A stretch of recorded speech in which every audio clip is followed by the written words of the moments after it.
ನನಗೆ ಬಹಳ ಸಂತೋಷ ಇದೆ. ನನಗೆ ತುಂಬಾ ಸಂತೋಷ ಇದೆ. ನಮ್ಮ ಅತ್ತೆ ಮಗ ಗೆದ್ದಿದ್ದಾನೆ. ಬಿಗ್ ಬಾಸ್ ಒಂದು ವ್ಯಕ್ತಿತ್ವದ ಆಟ. ಅವರು ಅದ್ರಲ್ಲಿ ಗೆದ್ದಿದ್ದಾರೆ. ಅವರು ಜನರ ಮನಸ್ಸನ್ನ ಗೆದ್ದಿದ್ದಾರೆ. ನನಗೆ ತುಂಬಾ ಖುಷಿ ಇದೆ. I am very happy.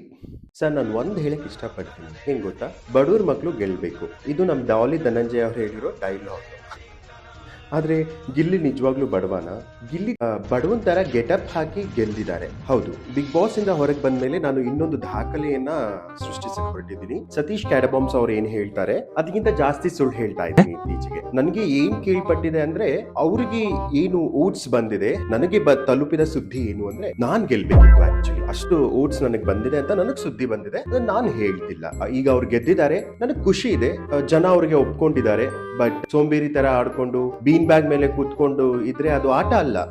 ಮತ್ತೆ ತುಂಬಾ ಜನ ಬಿಗ್ ಬಾಸ್ ಆಟವನ್ನ ನೋಡ್ಕೊಂಡು ಬಂದಿರೋರು ಇದ್ರು. ಈ ತರ ಬನೀನ್ ಹಾಕೊಂಡ್ ಬಂದ್ರೆ, ಈ ತರ ಸೋಂಬೇರಿ ತರ ಆಡಿದ್ರೆ ಗೆಲ್ತೀವಿ ಅನ್ನೋದು ಅವ್ರಿಗೆ ಗೊತ್ತಿತ್ತು. ಮತ್ತೆ ಈ ವೈಲ್ಡ್ ಕಾರ್ಡ್ ಎಂಟ್ರೀಸ್ ಎಲ್ಲ ಏನಿದ್ದಾರೆ ಅವ್ರಿಗೆ ಗೊತ್ತಿತ್ತು. ಅವರು ಆಟ ನೋಡ್ಕೊಂಡ್ ಬಂದಿದ್ರು. ನನಗೆ ಏಕವಚನದಲ್ಲಿ ಮಾತಾಡಿದ್ರೆ ಆಗಲ್ಲ ಅಂತ ಅವ್ರಿಗೆ ಗೊತ್ತಿತ್ತು. ಎಲ್ಲಿ ಟ್ರಿಗರ್ ಮಾಡಿದ್ರೆ ಇವರು ಇದ್ ಮಾಡ್ತಾರೆ ಅಂತ ನನ್ನ ಹತ್ರ ಬಂದು ಈ ಟ್ರಿಗರ್ ಮಾಡಿ ಅವರು ಅವ್ರ ರಸ್ತೆನ ಕ್ಲೀನ್ ಮಾಡ್ಕೊಂಡಿದ್ದಾರೆ. ನನಗ್ ಖುಷಿ ಇದೆ.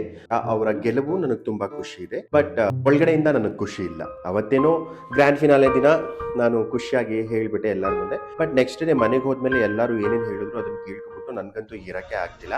ಪರವಾಗಿಲ್ಲ, ಬಟ್ ನಾನು ಹೇಳ್ತೀನಿ. ಮೊದ್ಲಿಂದಾನು ನಂಗೆ ಅಭ್ಯಾಸ ಇದೆ ಅಲ್ವಾ. ಪ್ರತಿ ವಾರ ನಾನು ಜಗಳ ಆಡ್ತಿದ್ದೆ. ಸ್ಯಾಟರ್ಡೇ ಸಂಡೇ ಬಂದ ತಕ್ಷಣ ಹಾ ಅಣ್ಣ ಹೇಳಿರ್ಬೋದು ಅಣ್ಣ, ನಿಜವಾಗ್ಲು ನಾನು ಒಪ್ಕೊಂತೀನಿ, ಮಾತಾಡ್ಬೋದು ಅಣ್ಣ. ನಾನು ಇಲ್ಲ ಅಂತ ಹೇಳ್ತಿಲ್ಲ ಅಣ್ಣ. ಬಹುಶಃ ಮಾತಿನ ಭರದಲ್ಲಿ ನಾನು ಹೇಳಿರ್ಬೋದು. ಈಗಲೂ ಮಾತಿನ ಭರದಲ್ಲೇ ನಾನು ಹೇಳ್ತಾ ಇದ್ದೀನಿ ನ್ಯೂಸ್ ಚಾನೆಲ್ಗಳ ಮುಂದೆ. ಧನ್ಯವಾದಗಳು.